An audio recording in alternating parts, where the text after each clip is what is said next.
की जय। महाप्रभु श्री हरिवंशचंद्र जो महाराज की जय। श्री हित सेवक जो महाराज की जय। समस्त सहचरी वृंद की जय। श्री वृंदावन धाम की जय। श्री यमुना रस रानी की जय। समस्त संत हरि भक्तन की जय। श्री सदगुरुदेव भगवान की जय। जय जय श्री राधे श्याम। जय जय श्री राधे श्याम। जय जय श्री राधे श्याम। जय जय श्री हरिवंश। भक्ति भक्त भगवंत गुरु चतुर नाम वपु एक। तिनके पद वंदन किए नासहि विघ्न अनेक। जनक सुता जग जननी जानकी अतिशय प्रिय करुणा निधान की। जाके जुग पद कमल नवाऊं तासु कृपा निर्मल मति पाऊं।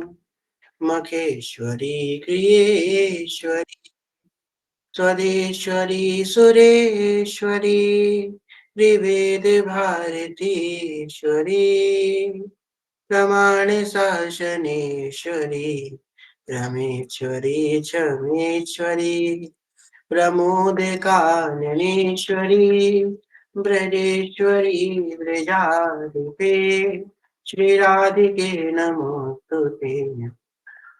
प्रथम श्री सेवक पद तिरनाम। प्रथम श्री सेवक पद तिरनाम। करऊ कृपा श्री दामोदर मोह पे श्री हरिवंश चरण रति पाऊं। प्रथम श्री सेवक पद सिंधनाम।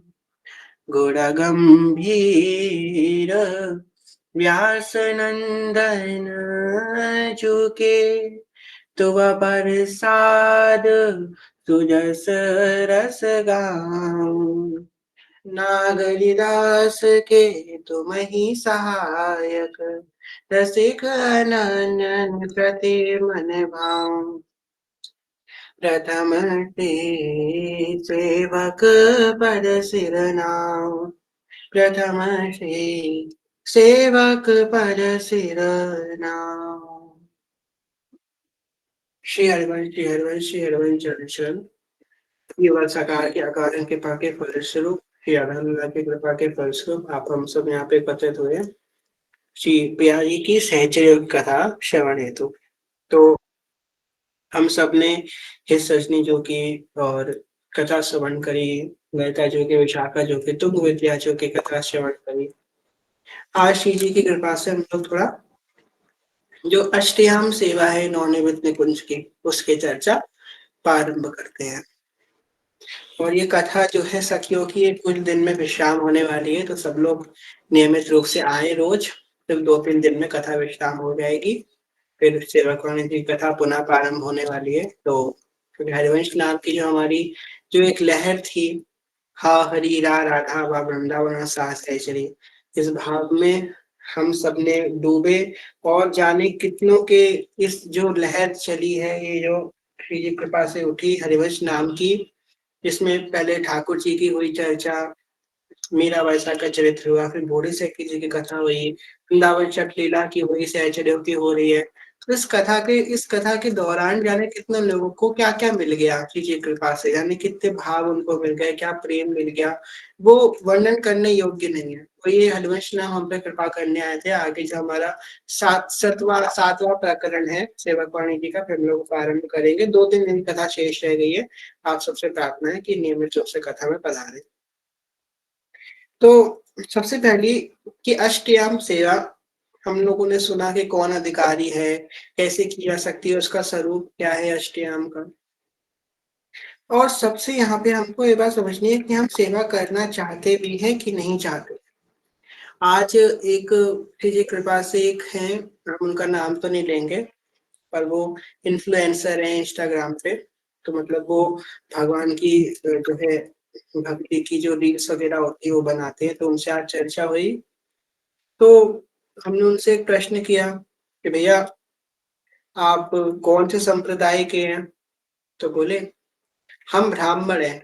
तो हमने कहा अच्छा, मतलब उनको इनको ये ज्ञान ही नहीं था कि संप्रदाय होता क्या है। फिर हमने उनसे पूछा कि भैया आपकी दीक्षा हुई है कि नहीं हुई है? तो वो बोले कि हमको दीक्षा लेने की आवश्यकता नहीं है। तो हमने कहा भैया ऐसा क्यों आवश्यकता नहीं है आपको दीक्षा लेने की? तो उनका जो उत्तर था ना, उससे हमको एक बहुत बड़ी सच्चाई का भान हो गया। क्या उत्तर था उनका? उनका उत्तर था हमको दीक्षा लेने की आवश्यकता नहीं है, इसलिए नहीं है क्योंकि हम लिमिटेड भक्ति करना चाहते हैं। हम भक्ति तो करना चाहते हैं पर अनलिमिटेड नहीं करना चाहते, हम एक सीमा में रहकर भक्ति करना चाहते हैं। मतलब हम अपने आप को समर्पित करना नहीं चाहते हैं। हम चाहते हैं कि भगवान हमारे हिसाब से चले, हम उनके हिसाब से चलना नहीं चाहते। हम अपने आप को समर्पित नहीं करना चाहते हैं। यहाँ पे हमको एक बात यहाँ पे ये समझनी है कि अगर आप भगवान को समर्पण अपना करने चाहते भी हैं, अगर आपके मन में ये इच्छा भी है ना कि मैं भगवान को समर्पित हो जाऊं, मैं भगवान का शरणागत हो जाऊं, मैं अपना मन वचन कर्म से भगवान को न्यौछावर हो जाऊं, उनको समर्पित हो जाऊं, ये भाव आना भी बड़ी कृपा की बात है। आपकी बहुत बड़ी उपलब्धि है कि अगर ये भाव भी आपके अंदर आ गया कि मैं भगवान को समर्पित हो जाऊं, मैं शरणागत हो जाऊं, मैं दीक्षित हो जाऊं, ये इच्छा भी अगर मन में आ रही है, ये इच्छा भी अगर आपके मन में आ रही है कि मैं भगवान के शरण में चला जाऊं, मैं भगवान को समर्पित हो जाऊं, मन कहते हैं ना एक आरती है, ओम जय जगदीश हरे, तन मन धन सब कुछ है तेरा, क्या लागे मेरा। कहते तो हम सब कुछ सब लोग हैं, पर हमारे मन में वो बात बैठी नहीं है, बस मुंह से बोल देते हैं। अगर किसी व्यक्ति के मन में ये बात आ भी रही है ना कि हमको भगवान का शरणागत होना है, भगवान के शरण में जाना है, तो ये कोई सामान्य बात नहीं है, ये अद्भुत उपलब्धि की बात है आपके लिए कि ये बात भी बड़ी कृपा से हमारे मन में आती है। क्यों? क्योंकि मनुष्य स्वतंत्र होना चाहता है, वो बंधना नहीं चाहता। अब अगर हम भगवान के शरणागत हो जाएंगे, ठीक है, हम अगर तिलक धारण करने लगेंगे, कंठी धारण कर लेंगे, हम अगर किसी गुरुदेव से दीक्षित हो जाएंगे तो क्या होगा? हम एक बंधन में बंध जाएंगे, फिर हम चाह कर भी कुचेष्टा नहीं कर पाएंगे। जब कभी कुचेष्टा करने का मन होगा तो हमारा मन कहेगा नहीं, अब हम शरणागत हो चुके हैं, हम दीक्षित हो चुके हैं, हम ऐसा काम नहीं कर सकते। पर जब तक हम स्वतंत्र हैं, हम स्वतंत्र हैं तो हम कुछ भी कर सकते हैं। कई लोगों को देखा कि वो भक्ति कर रहे हैं, भक्ति करना चाहते हैं, पर उनको सबसे ज्यादा जो है डर इस बात का रहता है कि हम भगवान को पूर्ण समर्पित ना हो जाएं, हम भगवान को पूर्ण समर्पित ना हो जाएं, भगवान को सब हम पूरे भगवान में नहीं जाना चाहते। वो चाहते हैं कि हम भक्ति भी करें और दुनिया की हर चीज का भोग भी करें। ऐसा नहीं हो सकता। आप दो चीजों को एक संग नहीं भोग सकते। या तो भगवान के प्रेम को चखिए या तो संसार में जाइए। एक जगह आपको नाटक करना पड़ेगा। वो सदगुरुदेव भगवान से एक लड़की ने आज प्रश्न किया कि मुझे अपने जीवन का उद्देश्य नहीं पता, मेरे जीवन का उद्देश्य क्या है? तो जीवन का उद्देश्य गुरुदेव भगवान ने कही कि हमारे जीवन का उद्देश्य पता है क्या है? हमारे जीवन का उद्देश्य है नाटक करना। फॉर एग्जाम्पल, यहाँ पे कितने सारे लोग यहाँ पे उपस्थित है कि किसी एक लड़की का एग्जाम्पल लेते हैं। कोई एक लड़की है, वो कहीं सीरियल में नाटक करने के लिए गई है, उसका 2 घंटे का शूट है एक अमुक लड़के के संग, वो उसका पति बन रहा है, उस नाटक में, उस नौटंकी में उसका पति बन रहा है। 2 घंटे तो उसने ऐसी चेष्टा करी, किसी जो देखेंगे उनको कैसा लगेगा ही नहीं कि इसका पति नहीं है। पूरा नाटक ऐसा नौटंकी करी, ऐसा नाटक किया कि इसका पति ही है, एक्चुअल में इसका पति है। पर जैसे ही वो कट हुआ, सीन कट हुआ, वो प्ले खत्म हो गया, अब वो लड़का उससे थोड़ा प्रेम से बात भी करने आएगा तो वो उसको कह देगी ए मर्यादा में रहो। क्यों कह देगी मर्यादा में रहो? क्यों? नौटंकी खत्म हो गई। हम एक सीमित रूप के लिए आए हैं। ये जो हमारा शरीर मिला है ना, 60 साल के लिए, 70 साल के लिए, 80 साल के लिए, 50 साल के लिए, ये शरीर बस नौटंकी करने के लिए मिला है। हमको नौटंकी करनी है रिश्तों की। हमको बेटा, अच्छा बेटा बनना है, अच्छा पुत्र बनना है, अच्छी पत्नी बनना है, अच्छा पति बनना है, अच्छा माता पिता बनना है। नौटंकी में को कसर नहीं छोड़नी, क्योंकि नौटंकी अच्छी करेंगे तभी इनाम मिलेगा। नौटंकी में को कसर नहीं छोड़नी है, पर हमको एक्चुअल में नौटंकी ही करनी है। हम अगर अच्छी नौटंकी करेंगे उतनी अच्छा हमको इनाम हमारा सरकार देंगे। पर हमको उनमें लीन नहीं हो जाना है, अपने कर्तव्यों में लीन नहीं हो जाना है। भगवान ने क्या कही अर्जुन से? भगवान ने ये कही माम स्मरण युद्ध च। भगवान ने की युद्ध करो, पर युद्ध का चिंतन करके ना करो, मेरा चिंतन करके युद्ध करो। माम स्मरण युद्ध च। हम अगर उनका चिंतन करते हुए युद्ध करेंगे, मतलब हम उनका चिंतन करते हुए कर्म करेंगे, तो हमारा मन उनमें रमण करेगा, ना कि संसार में रमण करेगा। और एक कि हमारा मन संसार में चला गया, उनको छोड़ करके उसी से हम फंस जाएंगे। पुनरपि जननम पुनरपि मननम पुनरपि जननी जठरे शयनम, बार बार जननो बार बार मरो, बार बार जननी के पेट में तुम पीड़ा सहो, बार बार ये तुम इस जंजाल में फंसते रहोगे। इसलिए भाई आपको यहाँ पे एक बात समझ के चलनी है, सोच समझ के चलना है कि हम नौटंकी करने आए हैं यहाँ पे। ये संसार नहीं है। कोई व्यक्ति सपना देखे, वो खेत में गया, उसने फसल बोई, अंकुरित हुई फसल आई, उसने जो है फल को, वो सब्जी को तोड़ा, फिर घर गया, सब्जी पकाई, सब्जी खाई, बहुत अच्छी सब्जी बन के तैयार हो गई। बहुत अच्छा सपना देखा उसने कि उसने बीज बोया, फसल उगी, फसल काटी, सब्जी बना के तैयार कर ली। जैसे ही वो कोहरा खाने गया, उसका सपना टूट गया। तो क्या कुछ बचेगा? उसने जितनी मेहनत करी, 8 घंटे 6 घंटे सोकर, बराबर उसने सपने में क्या मेहनत ही तो करी कि मैंने ये किया, मैंने वो किया, मैंने वो किया। जैसी खाने गया, आग खुल गई, सब जीरो हो गया, सब एकदम खत्म हो गया, सब कुछ खत्म हो गया। एक क्षण में सब जो उसने उसने किया था सपने में, वो सब कुछ तो तत्क्षण समाप्त हो गया। क्यों समाप्त हो गया तत्क्षण? क्यों? क्योंकि वो एक सपना था। उमा कहूँ मैं अनुभव अपना, सत हरि भजन जगत सब सपना। बोले आपने तो कहीं भी ये संकेत भी दे रहे हैं कि उमा मैं अपना अनुभव कह रहा हूँ, अपने हृदय की बात कह रहा हूँ कि सत्य हरि भजन जगत सब सपना, ये सब सपना है। कोई व्यक्ति है, वो सपने में डूब रहा है, वो एक नदी में डूब रहा है, तो आप क्या करोगे उसे बचाने के लिए? क्या आप बड़ी जहाज मंगाओगे कि बड़ी रस्सी डालोगे, उसे पकड़ के खींचोगे? कुछ नहीं करोगे, उसे बस जगा दोगे हिला करके, अरे भाई उठो। वो जैसे ही उठ जाएगा, वैसे ही वो उस जंजाल से, उस माया से तुरंत मुक्त हो जाएगा। यही काम हमारे सतगुरुदेव भगवान करते हैं। हम बस सपने में अपनी सपने बड़े दुख और सुख को भोग रहे हैं, ये कुछ नहीं है, ये सिर्फ एक सपना है। सत हरि भजन जगत सब सपना, ये सिर्फ एक सपना हम जी रहे हैं और कुछ नहीं है। और गुरुदेव क्या करते हैं? हमको जगा देते हैं। अरे ये सपना है, तुम वास्तविकता में नहीं डूब रहे हो, तुम वास्तविकता में नहीं हार रहे हो। तुमको वास्तविकता में किसी ने मान सम्मान नहीं दिया, हमने सपने में देखा हमको बड़ा मान सम्मान मिल रहा है, हमारे लिए बड़े बड़े मंच सजाए जा रहे हैं, हमको फूल माला पहनाई जा रही है। सपना टूटा, सब कुछ खत्म हो गया एक क्षण। ऐसे ही ये जीवन है, एक क्षण जैसे हमको आत्म साक्षात्कार होगा, सब कुछ तुरंत खत्म हो जाएगा। और वो कराने वाले सदगुरुदेव भगवान है, हमको सपने से जगाने वाली है सदगुरुदेव भगवान। हम अगर सपने को सपना मानकर जिएंगे, तो हम उसमें नहीं फंसेंगे। और जहां हमने उसको सपना मानना बंद कर दिया, इसी को वास्तविक मान लिया, तो हम इसमें फंसते फंसते पुनरपि जननम पुनरपि मरणम पुनरपि जननी जठरे शयनम। इससे बच करके चलना है साधक को। दूसरी बात, हमको बंधना बहुत आवश्यक है। जैसे कि जो जो गली गली में कुत्ते होते हैं, रोड में कुत्ते होते हैं, उनको क्या करते हैं? थोड़े समय बाद नगर निगम वाले गाड़ी में बंद करते हैं और लेके चले जाते हैं। क्यों? उनका कोई वारिस नहीं है, वो लावारिस है। उनका कोई ठेकेदार नहीं है, उनका कोई पालक नहीं है, वो लावारिस है कुत्ते। इसी प्रकार जो हम लोग हैं, जब तक हमारे गले में कंठी नहीं होगी गुरु प्रदत्त, जब तक हमारे मुख में गुरु प्रदत्त नाम मंत्र नहीं होगा, हमारे मस्तक पे गुरु प्रदत्त तिलक नहीं होगा, तब तक हम लावारिस हैं, हमको कोई नहीं पहचानने वाला। यमराज आएंगे, गाड़ी बंद करके पैक करके लेकर के चले जाएंगे। पर जहां जिस क्षण हमारे हृदय में गुरु प्रदत्त चिन्ह है, तिलक है, गले में कंठी है, तो किसी की हिम्मत नहीं होगी हमको छूने की। क्यों? क्योंकि इसका कोई पालक है, ये लावारिस नहीं है, इसकी देख रेख करने वाला कोई है। ये चिन्ह है, इसलिए हमको बंधना बहुत आवश्यक है। हम लोग स्वतंत्र रहना चाहते हैं।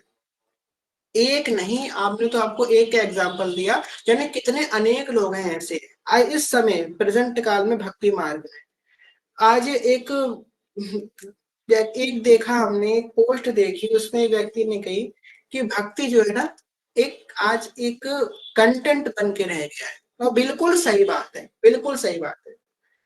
भक्ति सिर्फ कंटेंट बन गया है, एक सिर्फ एक कंटेंट बन गया है भक्ति, और कुछ नहीं है। एक जरिया बन गया है हमको अपने आप को फेमस करने का, या हमको पैसा कमाने का, एक जरिया बन गया है भक्ति।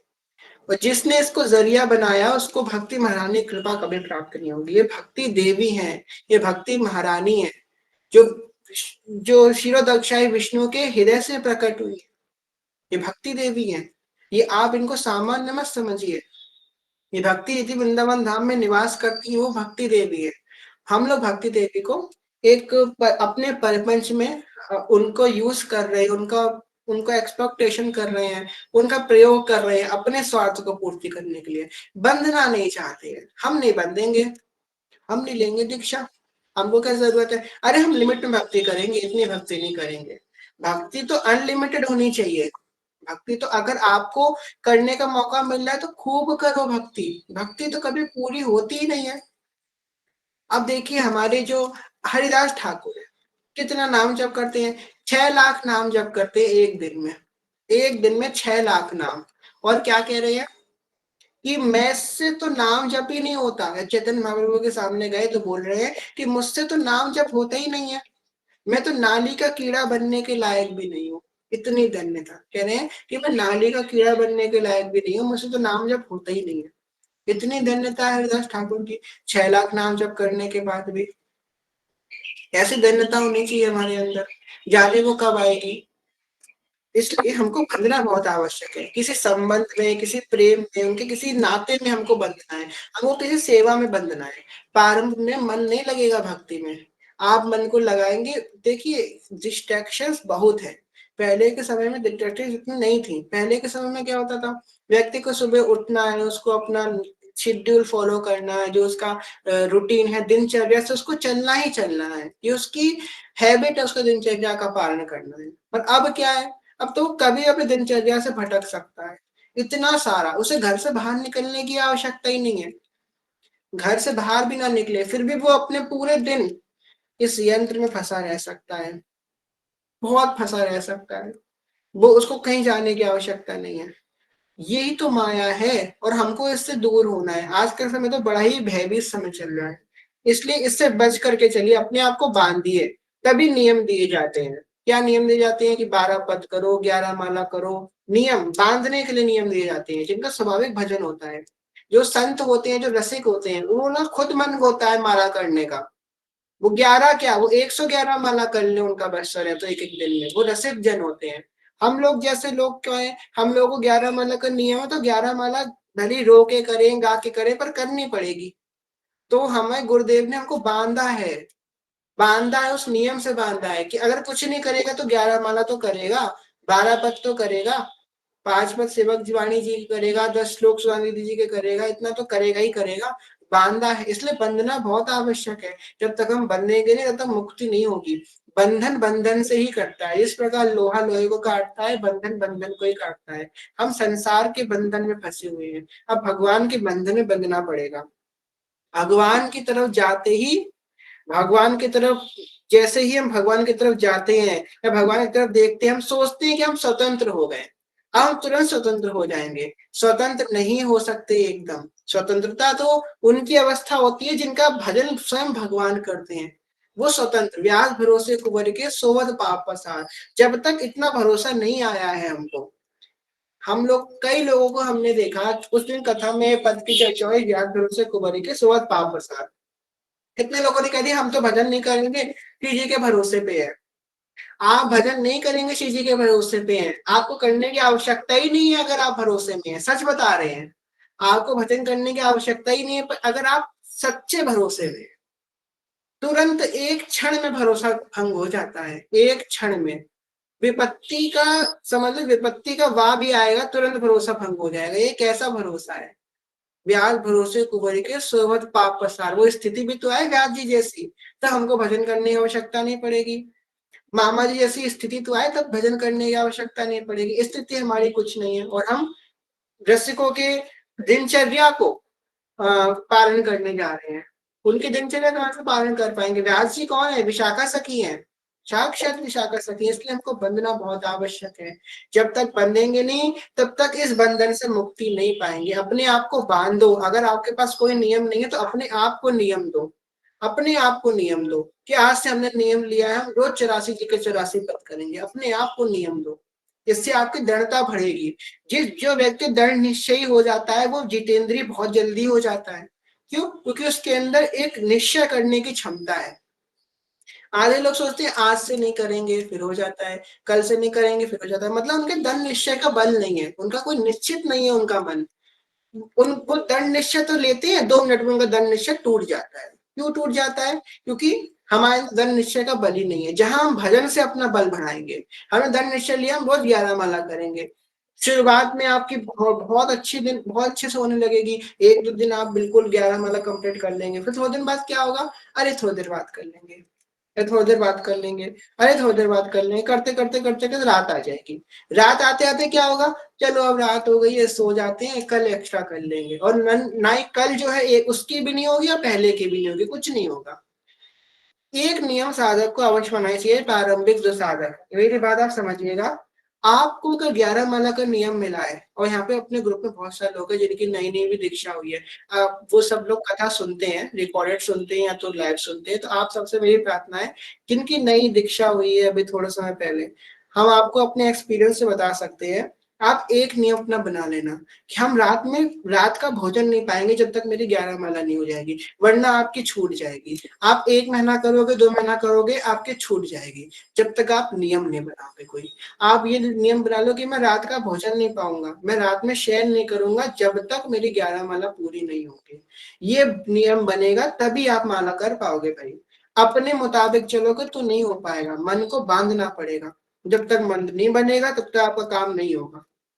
ये तो जिनकी दीक्षा नहीं भी हुई है उन साधक को, जितने यहाँ बैठे हैं सबको नियम बनाना चाहिए कि मेरे जो मेरा नियम है, इतने पद करने का, इतनी सेवा करने का, मैं रात में सोऊंगा नहीं। भले 2 बज जाए, भले 3 बज जाए, कितना भी बज जाए, हम सोएंगे नहीं रात में, भले जब तक मेरा नियम पूरा नहीं, हम सोएंगे नहीं, हम शयन में नहीं जाएंगे। तो आपको करना पड़ेगा, आप भले रात में करो, आप भले दिन में करो, और जब रात में करोगे ना, सुबह जल्दी उठना है, सबको काम है, सब उठेंगे, जब नींद पूरी नहीं होगी तब मन करेगा अरे भाई दिन में ही कर लो, इससे बढ़िया रात में जग के क्या करोगे, अपने आप सुटेबल आ जाओगे। मन को जब मार पड़ेगी तो मन अपने आप रास्ते पे आ जाएगा। इसलिए हमेशा नियम बना के चलो कि जब तक हम शेयर नहीं करेंगे जब तक हमारा काम नहीं होगा। अब हम लोग बने, हमको क्या बनना है, ऋषि जी की सहचरी बनना है, ऋषि जी की सहचरी है तो एक आधा क्षण भी इधर उधर नहीं होती है सेवा उनकी, आधा क्षण भी नहीं होती है। हमारी तो सेवा माला क्या ही बोले, अपने मुताबिक हम चल रहे हैं, हम अपने हिसाब से चल रहे हैं, ना कि भगवान के हिसाब से चल रहे हैं। अब देखिए हमारे घर में जो ठाकुर जी हैं, हम जो जब मन करता है मन का भोग लगा देते हैं, जब मन करता है आरती कर लेते हैं, कोई निश्चित समय ही नहीं है। कभी शाम की आरती 5 बजे हो रही है, कभी 6 बजे, कभी 7 बजे, कभी 7:30 बजे हो रही है, कभी भोग 12 बजे लग रहा है, कभी 10 बजे लग रहा है, कभी 10:30 पे, कभी 11 पे लग रहा है, कोई सीमा ही नहीं है। आप एक बात खुद सोचिए, जैसा आप भगवान के संग करते हैं ऐसा कोई आपके संग करेगा तो आपको कैसा लगेगा? आपके संग कोई ऐसे करेगा? भोग आरती करके इतनी जल्दी भागते हैं ना भगवान के सामने से, अरे काम हमारा निपटा, भागो यहाँ से, अब जाओ अपना काम करो जा करके, ऐसे भागेंगे जैसे हम अपनी निपटा के आ गए। उनको भी बुरा लगता होगा, उनके सामने बैठे उनसे थोड़ी बात करो, बेचारे अकेले बैठे रहते हैं ठाकुर जी, देखते रहते तुम्हारा रास्ता, देखते रहते हैं कभी आएगा मेरे पास, कब आएगा, अरे आया आया, ये तो आरती करने आया है, अरे आरती करके तुरंत भाग गया, भोग लगा के तुरंत भाग गया, अच्छा अब रात में मेरे पास बैठेगा आकर के, अरे ये तो शयन कराने लगा मुझको, मुझसे बात कौन करेगा? आपकी प्रतीक्षा करते हैं ठाकुर जी, थोड़ा तो समय निकालो उनके लिए। वैसे बात भी नहीं करते, हम तो बस सेवा के लिए जाते हैं उनके पास, यानी कौन बात ही नहीं करते उनसे, उनसे बात करो, वो आपको सुनेंगे, वही सबसे अच्छे सुनने वाले हैं। जब वो सुनेंगे तो और किसी को सुनाने की आवश्यकता नहीं होगी। हम कितने लोगों से बात करते हैं, कितने लोगों को सुनाते हैं, कभी ठाकुर जी को सुनाया? नहीं सुनाया ठाकुर जी को। उनको सुनाओ, वो आपके घर के ठाकुर हैं। इस बात को ध्यान रखना कि अपने ठाकुर जी से जरूर बात करना, भले 5 मिनट बात करो, कुछ भी करो। अब जैसे कि हाँ अपनी बात बताते हैं, हमारा हम ठाकुर जी से बात करते हैं तो कैसे बात करते हैं? उनसे हम शायरी में बात करते हैं या उनसे पदों में बात करते हैं। इससे उनको भी आनंद आता है और हमको भी आनंद आता है। आपको सच बताएं ना, आप उनसे बात करोगे तो वो भी आपसे बात करना प्रारंभ कर देंगे। जैसे जैसे आप बात करोगे वैसे वैसे वो बात करना प्रारंभ कर देंगे। अ, एक सखी का भाव था उस दिन कि वो ठाकुर जी से कह रही, ठाकुर जी आपको क्या पाना है? आप बताओ आज आपको क्या भोग लगाए हम? तो ठाकुर जी को ये बोल करके वो चली गई मंदिर, मतलब मंदिर से बाहर निकली, अपने पूजा वाले घर से बाहर निकली। तो जैसे उन्होंने एकदम अपना फोन खोला, सामने उनके ढोकला की रेसिपी आ गई एकदम से, तो उन्होंने बनाया, ठाकुर जी को भोग लगाया। इस प्रकार छोटे छोटे, इन्हीं छोटी छोटी बातों से ठाकुर जी आपसे बात भी करेंगे। किसी का मैसेज आ जाएगा, कुछ ऐसी बातें हो जाएगी, कुछ ना कुछ संकेत ठाकुर जी देके आपसे बात करेंगे। वो बात करते हैं। प्रीति कृति रंगीला जनाने, आपको सब बताने की जरूरत नहीं है कि तुम मुझसे कब बात करोगे, तुम मुझको आंसर कब करोगे। वो आपसे अच्छा प्रेम निभाना जानते हैं। वो भगवान से अच्छा प्रेम निभाना तो कोई जानता ही नहीं है। क्या प्रेम निभाओगे आप? कितने प्रेमी हो गए, इतना अच्छा प्रेम निभाते हैं हमारे ठाकुर जी, बड़े अच्छे प्रेमी है। रसिक शिरोमणि नंद किशोर, बहुत बहुत बड़े प्रेमी है। इसलिए इस बात का ध्यान रखना कि हमें भगवान से बात करनी है, उनसे अपना दुख सुख बांटना है। यद्यपि उनको सब कुछ पता है पर फिर भी वो हमसे बात करना चाहते हैं। लिए अपने लिए नहीं तो उनके सुख के लिए उनसे बात करो, उनसे प्रेम करो। और एक साधक को तो बहुत आवश्यक, क्योंकि हमारे सब कुछ श्री कृष्ण है। हम कह तो देते हैं, कोई पूछता है कौन है आपके, हम लोग स्टोरी लगा देते हैं हमारे तो श्री कृष्ण है, या फिर किसी से बोलते हैं हमारे तो ठाकुर जी हैं और हमारा कोई नहीं है। पर है सही को सब कोई, ये बात हम दिल से जानते हैं कि हमारा है सब कोई। आज भी ठाकुर जी अगर कहे कि चलो अभी इसी क्षण चलो हमारे संग, इसी क्षण चलो, जाने कितने लोग हैं वो तो जाने कितनी कितनी बातें बना लेंगे। अरे ठाकुर जी ये रह गया, अरे ठाकुर जी वो रह गया, अरे मेरा ये काम रह गया, एक मिनट रुको, एक मिनट रुको, जरा ये काम तो कर लो। वो क्षण तो तुरंत कोई जा ही नहीं पाता है। और जो जाने के लिए उत्सुक है ना, वो तो बहुत कोई प्योर सोल होगा, बहुत कोई शुद्ध सोल होगा जो एक जाने के लिए तैयार है उस समय। ऐसे कोई नहीं भगवान के संग जाने को तैयार हो सकता है। अगर आप तैयार है तो समझ लीजिए आपके ऊपर नाम जब की कृपा होने लगी है, नाम भगवान की कृपा होने लगी है। अगर आप तत्क्षण इसी क्षण भगवान के पास जाने को तैयार है, क्योंकि नाम का सबसे पहला प्रभाव है कि मृत्यु का भय खत्म हो जाता है। आप लोग खुद सोचिए, भक्ति से पहले कितना हम डरते थे मृत्यु से। हमको रोना होता था तो हम मृत्यु को याद करने लगते थे, तो हमको तुरंत रोना आ जाता था। मृत्यु की याद करने से हमको रोना आ जाता था। अपनी मृत्यु या किसी और की मृत्यु, उसकी याद करने से हमको रोना आ जाता था। इतना हम भयभीत होते थे मृत्यु से। और अब नाम जप करने के बाद क्या निडर हो गए हैं, तुरंत चलने को तैयार है, हम तो अटैची लगा के तैयार है। ये है नाम जप का प्रभाव, ये सिर्फ नाम जप के प्रभाव से आ सकता है। तो प्रवेश करते हैं हम लोग अष्टयाम। इस प्रकार अष्टयाम हम लोग प्रवेश कर सकते हैं। अष्टयाम तो सबसे पहले एक साधक को क्या चाहिए?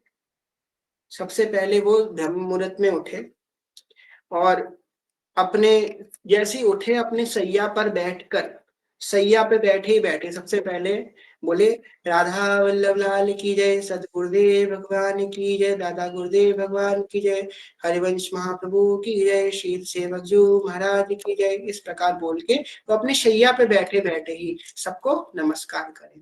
उसके बाद अगर कोई ब्रह्मचर्य का पालन करना चाहता है तो हमारे पूज्य मनुपुरल महाराज जी का आज्ञा है कि आप कोई भी 5 ब्रह्मचारियों के नाम लीजिए। जैसे कि भीष्म हो गए, भीष्म देव जी की जय, नारद जी की जय, सनत कुमार जी की जय।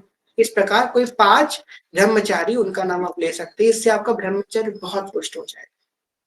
ठीक।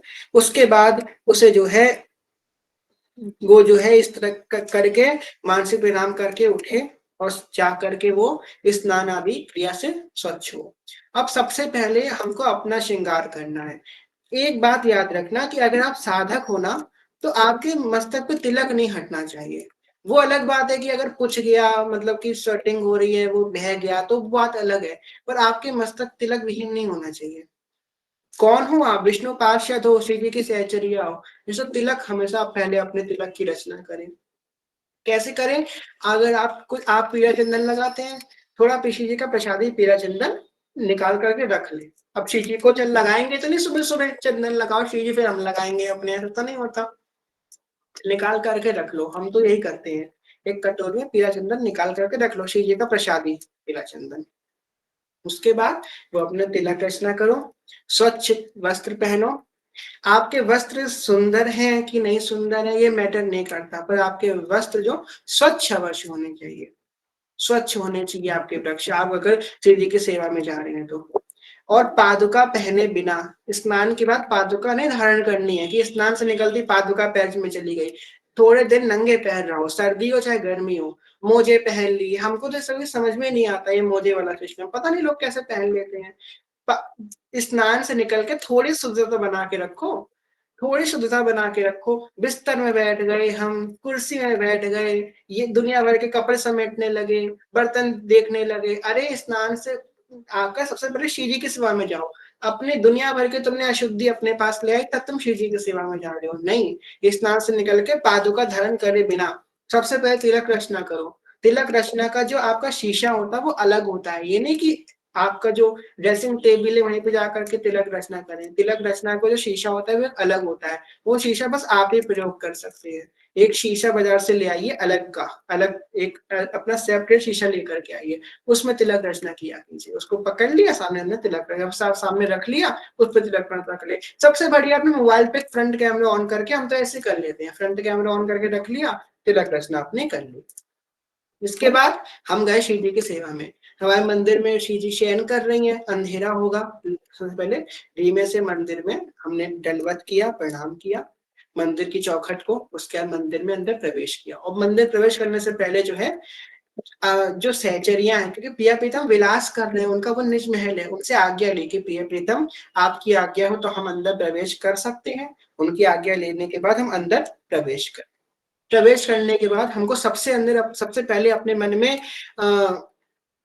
क्या भाव रखना है, अपनी आंखें बंद करनी है और भाव रखना है कि ना ही मैं स्त्री हूं और ना ही मैं पुरुष हूं, मैं श्री जी की सहचरी हूं। ये भाव अपने अंदर लाना है। उसके बाद ये जो जयकारे हैं, ये जयकारे आपको करने हैं। जयकारे कौन से हैं? महाप्रभु श्री हरिवंश चंद्र जी महाराज की जय, स्वामी श्री हरिदास जी महाराज की जय, श्री हरिराम व्यास जी महाराज की जय, श्री सेवक जी की जय, श्री दुर्दास जी महाराज की जय, समस्त संत हरि भक्तन की जय। इस प्रकार जयकारे करने के बाद आपको सेवा में जाना है श्री जी की। अब जयकारा करने के बाद आपको धीमे से, प्रिय प्रीतम को उठाना नहीं है। अब धीमे से, क्योंकि मंदिर है वो बासी है, वहां पे आपको साफ सफाई जैसे कि झाड़ू पोछा सोने सेवा करके धीमे से, और ज्यादा आवाज मत करना, ज्यादा आवाज नहीं करनी है। अभी चीजें हल्की हल्की उठेंगी। झाड़ू पोछा करने के बाद अपने हाथ पैर को धोने के बाद, और एक बात याद रखिएगा, जो घर की झाड़ू होती है ना, जो घर में हम और जगह लगाते हैं, वो झाड़ू और मंदिर की झाड़ू अलग अलग होती है। उसी से मत झाड़ दीजिएगा कि हमारे जो घर की झाड़ू उसी से हमने मंदिर भी झाड़ दिया, नहीं। मंदिर की झाड़ू, मंदिर का पोछा सब कुछ अलग अलग होता है। मंदिर की झाड़ू, मंदिर का पोछा अलग होता है। जो अच्छे साधक होते हैं वो तो अपने वस्त्र भी अलग रखते हैं पूजा के। हमने कई देखे हैं, जो हमारे बड़े गुरु भाई बहन है वो अपने वस्त्र भी अलग रखते हैं पूजा के। हम लोग तो ज्यादा विषयी लोग हैं तो हम लोग इतना नहीं कर पाते, पर वो लोग तो अपने वस्त्र भी अलग रखते हैं। सेवा के वस्त्र अलग होते हैं, और उसके जो जो डेली उसके वस्त्र होते हैं वो उनके अलग होते हैं। इस प्रकार झाड़ू, वहां पे झाड़ू पोछा लगा करके साफ सफाई करके, अगर अगर आपका संभव हो तो गाय का जो गोबर है उससे लीपे, थोड़ी सी लीपे, मतलब कि वहाँ की जम फर्श है उसको गाय के गोबर से लीप दे। फिर वहां पे अगर आपका यमुना जी का जल हो या राधा कुंड का जल हो, उससे थोड़ा छिड़काव करें अपने मंदिर में। उसके बाद हाथ मुंह धो करके, हाथ पैर धो करके, मुंह तो नहीं धोना है, तिलक रचना हो चुकी है, हाथ पैर धो करके फिर आपको बोलना है, ललिता विशाखा चंपक चित्रा तुंग विद्या रंग देवी, ललिता विशाखा चंपक चित्रा तुंग विद्या रंग देवी, इंदुलेखारु सखी सुदेवी, सकल युत हित सेवी, जय जय राधा वल्लभ श्री हरि वंश। इस प्रकार आपको अष्ट सखियों का गुणगान करना, अष्ट सखियों की जयकारे करनी है। ये जो पद हमने आपको गाकर सुनाई है, पद आपको गाना है। इतना करने के बाद फिर आपको नमो नमो जय श्री हरिवंश, नमो नमो जय श्री हरिवंश, रसिक अनन्य वेणुकुल मंडन, लीला मान सरोवर हंस, नमो नमो जय श्री हरिवंश। इस प्रकार हितजू की वंदना करनी है। फिर प्रथम श्री सेवक पद सिर नाउ, ये स्तुति करके सेवक जी की वंदना करनी है। फिर नमो नमो गुरु कृपा निधान, नमो नमो गुरु कृपा निधान, असरण शरण दया करुणा निधि, मंगल रूप हरण अज्ञान, नमो नमो गुरु कृपा निधान। गुरुदेव की वंदना करनी है। इनकी दीक्षा हो गई है। अगर आपके घर में अनुकूलता हो तो जाइए केली कुंज और गुरुदेव की चरण पादुका निवेदन कीजिए, अपने घर में चरण पादुका धारण विराजमान कीजिए गुरुदेव भगवान की। अगर घर में अनुकूलता हो तो केली कुंज जाकर के निवेदन कीजिए, गुरुदेव की चरण पादुका घर में विराजमान कीजिए। उसके बाद उनकी सेवा कीजिए। उनकी सेवा करने के बाद उनकी आज्ञा से ही हाथों का प्रक्षालन करके जल से उसके बाद श्री जी की सेवा में जाएंगे। इतना करने के बाद फिर उसके बाद हमको जो है श्री जी की सेवा में प्रवेश करना है। इसके बाद अब श्री जी को उठाना है। इतना कर लिया, उसके बाद अब श्री जी को हमको उठाना है।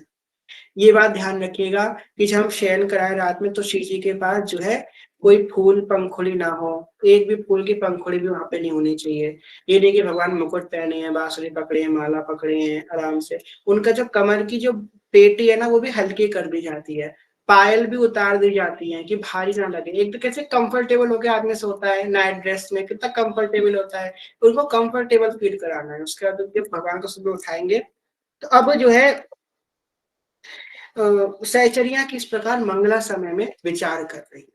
अब प्रिया प्रीतम सो रहे हैं, अब मंगला का समय हो गया। इतना सब सखियों ने कर लिया है, जितनी सखियां उन्होंने इतना सब कुछ कर लिया, अपने श्रृंगार इंगार करके रचना करके तिलक वहां पे पहुंच गए श्री जी के रंग महल में। अब सखी क्या सोच रही है? सखी सोच रही है ये प्रिया प्रीतम को कैसे जगाऊं, अभी तो ये सोए हैं, कैसे जगाऊं इनको, इनकी नींद ना भंग हो जाए कहीं, हम इनको कैसे जगाएं, कितने आराम से सो रहे हैं, इनके नेत्रों में नींद भरी हुई है, आराम से पैर तान के सो रहे हैं। तो मैं इनको कैसे जगा दूं, मैं इनको कैसे हिला दूं, उनकी नींद में विक्षेप कैसे डाल दूं, ये बार बार विचार सखी मन में कर रही है। आजू देखी ब्रज सुंदरी मोहन बनी केली, आजू देखी ब्रज सुंदरी मोहन बनी केली, अंश अंश बाहुदय किशोर जोर रूप राशि, मनु तमाल अरुजि रही सरस कनक बेली। ऐसा लग रहा है प्रिया प्रीतम के जो अंग हैं एक दूसरे के ऊपर पड़े हुए, मतलब सोते समय चेतना नहीं होती ना, वहां पैर कहाँ है, हमारा हाथ कहाँ है, ऐसे लेटे हुए हैं प्रिया प्रीतम।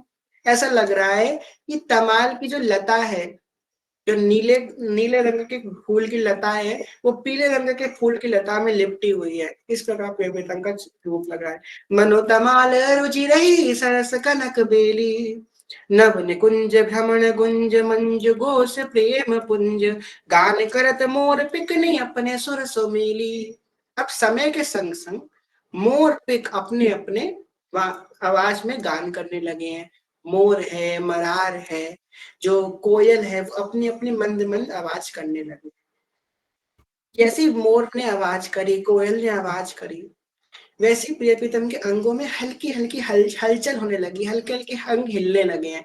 जो उनकी भौएं हैं वो थोड़ी हिलने लगी है। प्रिय प्रीतम की भौ मतलब उठता है ना तो उसकी भौएं हिलती हैं हल्की हल्की, तो उनकी भौएं हिलने लगी हैं, उनके अंगों में हल्की से हलचल होने लगी है। मदत मुदित अंग अंग बीच बीच सुरत रंग, पले पले हरिवंश पिबत नैन जसक झेली। और हिस सजनी जी उनके रूप को देख करके उनके रूप लावण्य का पान कर रही है। पले पले हरिवंश पिबत नैन चसक झेली, अपने नैनों से उनके रूप का पान कर रही है सजनी। तो सखियां देख रही कैसे प्रेम उठ रही है। अब हिस सजनी जी को भाई अगवानी करनी है सब सखियों की। हिस सजनी जो कहती हैं, अब हुने कुसोए है अरसाए, अब हुने कुसोए है अरसाए, काम के लिए अनुराग रस भरे, जागे नैन बिहाए, बार बार सपने हूँ सूझत, सुरत रंग के भाए, यह सुख की सखी जन प्रमुदित, नागरी दासी बलि जाए, अब हो नेक सुने नेक सोए हैं अभिसाए। कह रही है यद्यपि अभी अलसा करके सोए हैं प्रिया प्रीतम, इनके नैनों में नींद भरी हुई है, पर फिर भी उनका भोग का समय हो गया, उनको भूख लगी होगी, इसलिए हमको उनको उठाना पड़ेगा सखी। तो हिस सजनी नेत्रों नेत्रों में ललिता जी को इशारा करती है, ये ललिता जी आप बड़ा सुंदर वीणा बजाती हो, वीणा बजाती हो, आप वीणा बजाओ। सबसे पहले किसको आदेश दिया है? मोर मराल को आदेश दिया है कि मोर मराल आप गाना प्रारंभ करो। अब आप लोग 2 मिनट के लिए बिल्कुल शांत हो जाइए, कोई कुछ रिएक्ट ना करो, कोई कुछ बोलो मत। अब एकदम शांत हो जाओ, मेरी बातों को सुनो और जो हम बोल रहे हैं उसको इमेजिन करो, ठीक। हिस सजनी ने सबसे पहले आज्ञा दी मोर को और मयूर को और जो कोयल आदि उनसे कही आप धीमे धीमे मंद मंद अपने स्वर गाओ। अब मोर गा रहे हैं, कोयल गा रही है नौने कुंज में। फिर यमुना जी को आ जाते कि यमुना जी आप अपनी लहरों को थोड़ा तेज करो कि आपकी लहरों की आवाज आए। यमुना जी की लहरें तेज, यमुना जी की लहरों की आवाज आ रही है। फिर जो वहां पे वायु है, वायु को आदेश दिया कि वायु आप थोड़ा तेज बहो कि वायु की आवाज भी आए, तो वायु की आवाज आ रही है, मोर की आवाज आ रही है, यमुना जी की लहरों की आवाज आ रही है। इसी बीच में धीमे से वो सुंदर सा वीणा लेकर के ललिता जी ने वीणा वादन प्रारंभ किया है। प्रात समय नव कुंज द्वार पे, ललिता जु ललित बजाई बीणा। प्रात समय नव कुंज द्वार पे, ललिता जु ललित बजाई बीणा। ललिता जी ने अपने क्योंकि अभी अभी श्रृंगार ढंग से नहीं किया है तो उनके केश खुले हुए हैं। सोचो ललिता जी अपना लहंगा पसार करके बैठी हैं, एक पैर को मोड़े हुए और एक पैर को पसार करके, उनका लहंगा फैला हुआ है, उनके केश खुले हुए हैं, उनके वो नेत्र और वो नेत्र उनके झुके हुए हैं वीणा की तरफ, धीमे धीमे मंद मंद वीणा वादन कर रही है। उधर मोर गा रहे हैं, यमुना जी का स्वर आ रहा है, जो हवा है उसका स्वर आ रहा है, और ललिता जो धीमे धीमे मंद मंद वीणा बजा रही है। पौड़े सुनत श्याम श्री श्यामा, दंपति चतुर प्रवीण प्रवीणा, अति अनुराग सुहाग परस पर, कोक कला गुण निपुण नबीना। जी बिहारिन दास बलि बलि बदसिया, मुदित प्राण न्यो छावर कीना। सभी को देख करके सहचरिया अपने प्राणों को निछावर कर रही है। अब आप लोग बताइए कैसा लगा आपको, अच्छा लगा आप लोगों को ये रूप निकुंज का जो हम लोग को थोड़ी सी झलक ली है ना, कितना आनंद आया। जब वहां पे निकुंज में होंगे तो क्या आनंद आएगा, इसलिए आप लोग उस देखिए इस कथा को अनुभव कीजिए। इसके बाद अब प्रिया प्रीतम के अंगों में हल्की हल्की हलचल होने लगी है। हल्की हलचल तो पहले भी हो रही थी, अब वो करवटें बदलने लगे हैं, बस उठने वाले हैं, बस उठने ही वाले हैं, ऐसी स्टेज में है। अब क्या हुआ, भोर भये सहचरी सब आई, यह सुख देखत करत बधाई, कौ बीणा सारंग बजावे, कौ एक राग बिहासी गावे, एक चरण हित सो सहरावे, एक बचन परी हास सुनावे, उठी बैठे दो नाल रंगीले। भोर भये सहचरी सब आई। फिर सजनी जो कि मैं तो दिल की धड़कन तेज हो रही है, आप लोगों को बताते समय हम क्या होता है, मेरी क्या चेष्टा है आप लोगों को बता नहीं सकते, मेरे दिल की धड़कन तेज हो रही है बोलते समय। सखिया की अगवानी करके ही सजनी जो ने प्रवेश किया श्री जी के रंग महल में। सजनी के सब सहचरियां अंदर प्रवेश करी। यह देखत, यह सुख देखत करत बधाई, इस सुख को देख करके अद्भुत बधाई, अद्भुत आनंद उनके मन में उत्सुकता हो रही है। उस प्रिया प्रीतम बिस्तर पे लेटे हल्के-हल्के उनके अंग में हलचल हो रही है, करवटें बदल रहे हैं। कऊ बीड़ा सारंग बजावे, कऊ बीड़ा पकड़ ली, कऊ ने सारंग पकड़ ली और सुंदर-सुंदर ताल पे बजा रही हैं। कऊ एक राग विभास ही गावे। एरी हाँ, एरी हाँ, इस प्रकार सुंदर-सुंदर रागे गा रही हैं सखियाँ, उनको उठाने के लिए सुंदर-सुंदर रागे गा रही हैं। क्या आप लोगों को किसी दिन राग गा के सुनाएंगे हम लोग, ठीक है? आपको सुनाएंगे कि मंगला में कौन सी राग गाई जाती है शिव जी की कृपा से। आज हम याद करके नहीं आए, कल हम प्रैक्टिस करके आएंगे, आपको राग सुनाएंगे मंगला में कौन सी राग गाती है तुंग विद्या सखी, ठीक है? तो राग गाई जाती है। एक चरण हिस्सों सहलावे। अब हिस सजनी उनके चरणों के पास बैठ गई हैं और अपने एक हाथ से उनके चरणों को पकड़ लिया, दूसरे हाथ से उनके तलवों को धीरे धीरे सहला रही है, धीरे धीरे सहला रही है उनके तलवों को, धीमे धीमे धीरे धीमे उनके तलवों को सहला रही है सजनी जो। एक हाथ से चरण को पकड़ लिया, एक हाथ से उनके तलवों को धीमे धीमे मंद मंद सहला रही है, प्रियतम के तलवों को, उनके चरणों को। एक वचन परिहास सुनावे। एक हंसी मजाक के वचन सुना रही हैं, हंसी कर रही हैं, मतलब वहां पे ठिठोली कर रही हैं कि वो उठे तो उनका आकर्षण को कैसे सुख मिले, क्योंकि कैसे कैसे हर एक सखी उनको सुख देने की चेष्टा में लगी हुई है। एक वचन परिहास सुनावे। अब ललिता जी ने देख लिया, बहुत देर हो गई, प्रिया जी तो उठने को है, लाल जी तो खराटे पे खराटे लिए जा रहे हैं, इनके तो हलचल ही नहीं हो रही है। लता सुन गई, अरे लाल जी आपकी धोती खिसक गई, लाल जी उठ के एकदम बैठ गए। लता सुन गई, अरे लाल जी आपकी धोती खिसक गई, लाल जी एकदम उठ करके बैठ गए, ये क्या हुआ? तो लाल जी तो एकदम उठ करके बैठ गए। कहो वचन परिहास सुनावे, ये वचन परिहास का, और लाडली जी को इतनी हंसी आई ये बात सुन के, लाडली जी भी उठ करके बैठ गई। बैठ उठी बैठे दो लाल रंगीले, कितनी अच्छी बात है ना? लाल जी धोती खिसक रही है आपकी, लाल जी एकदम संभाले, कहाँ कहाँ, अरे अरे वो सोच रहे थे और थोड़ा पैर को सहलाएं और थोड़ा प्रेम करें, समझ सब सखियां गई थी, ये उठ चुके हैं, ये नौटंकी कर रहे हैं, उठ नहीं रहे हैं, तो अब टेढ़ी सीधी उंगली से घी निकले, उन्हें टेढ़ी करनी पड़ेगी। ललिता जी ने ये काम किया।